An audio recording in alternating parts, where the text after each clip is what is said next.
pendengar podcast pertama dari saya. Di sini saya Sada Jordan, perkenalkan diri, nama saya Sada Jordan Panji Perdana.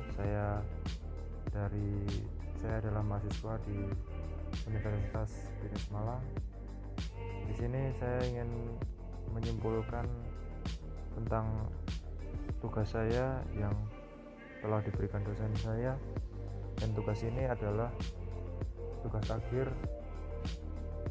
untuk UAS semester 4. Jadi di sini saya akan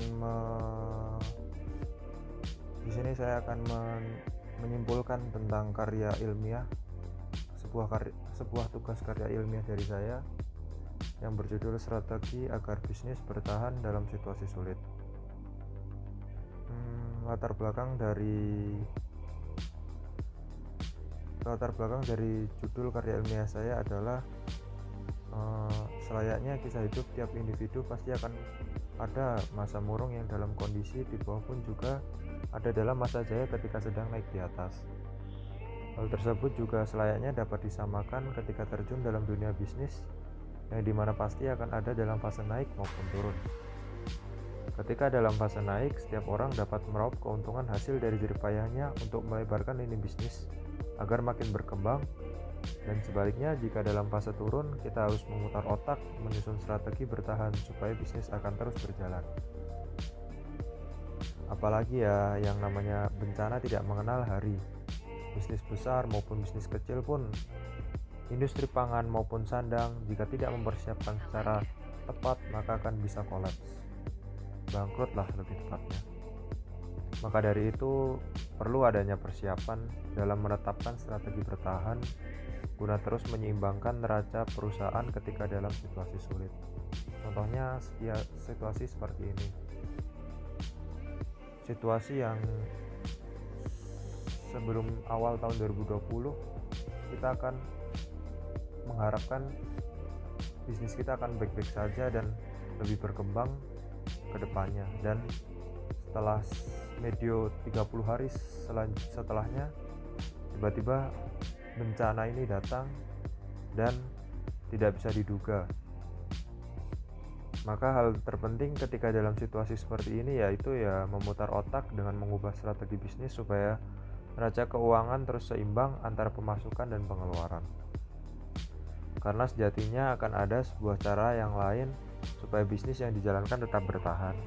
Oleh sebab itu diperlukan fleksibilitas dan perubahan strategi agar dapat beradaptasi terhadap perubahan lingkungan eksternal jika ingin sebuah bisnis dapat bertahan dan terus produktif.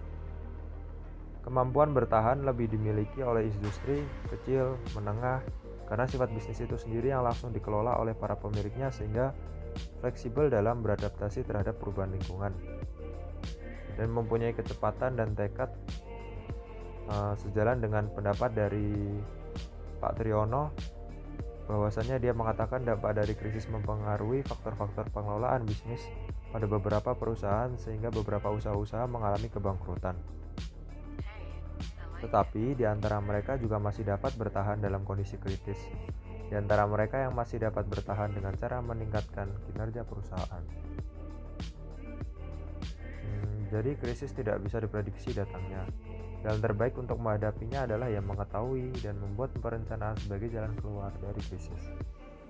Harapannya, melalui edukasi pengelolaan keuangan dan automasi yang diberikan oleh artikel ilmiah ini, bisa membantu pemilik usaha untuk mengambil keputusan bisnis yang strategis dan berdasarkan dengan fakta yang terjadi, serta penuh kehati-hatian untuk mengupayakan strategi usaha agar tetap sehat.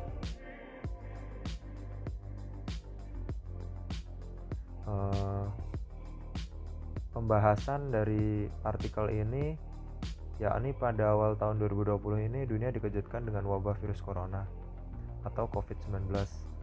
Hal tersebut berdampak pada krisis perekonomian dikarenakan pandemi virus corona yang telah menyebar, sehingga membuat para pebisnis sedang menghadapi krisis yang dibilang sangatlah berat. Masyarakat berada dalam kondisi waspada dan sangat berhati-hati dengan membatasi bepergian dan konsumsi. Jadi yang dibeli itu yang penting-penting, jadi daya turun Daya beli masyarakat sedang turun-turunnya pada medio Februari hingga Juni ini. Namun alhamdulillah lah ya, pada bulan ini mulai membaik, mulai meningkat, mulai pelan-pelan kita bisa kembali ke normal. Selain itu, diberlakukannya sistem PSBB oleh pemerintah Indonesia, banyak masyarakat akhirnya menghabiskan waktunya di dalam rumah. Dan perubahan perilaku konsumen terus berubah, sejalan dengan banyak dari masyarakat Indonesia yang enggan makan di restoran dan lebih memilih untuk memesan melalui online atau memasak di rumah. Ya kita tahu sekarang GrabFood, GoFood itu mulai naik, dan restoran juga yang dulunya memberdayakan sistem makan offline pun akhirnya melunak untuk lebih beralih ke online. Oleh sebab itu, hal ini berimbas kepada transaksi jual beli di pasaran. Berbagai elemen yang terkenal imbas, sebut saja restoran, pasar, pusat perbelanjaan, transportasi online, hingga para pemilik UKM. Berbeda ya dengan krisis ekonomi di tahun 98 dan 2008. UMKM dapat menjadi penopang ekonomi karena mayoritas mereka belum mendapatkan akses finansial dan permodalan, sehingga tidak mendapatkan pengaruh besar. Namun kali ini UKM menjadi salah satu yang paling rentan atas imbasnya COVID-19. Jadi ya gini, maka kesimpulan dari artikel yang saya rujuk mengenai tugas yang diberikan dosen kami, ya bukan tanpa alasan bagi pebisnis untuk mengeluhkan adanya penurunan daya beli konsumen terhadap produk yang mereka jual. Ada tidaknya situasi sulit seharusnya memang harus dipikirkan oleh para pelaku usaha sebelum terjun dalam dunia bisnis.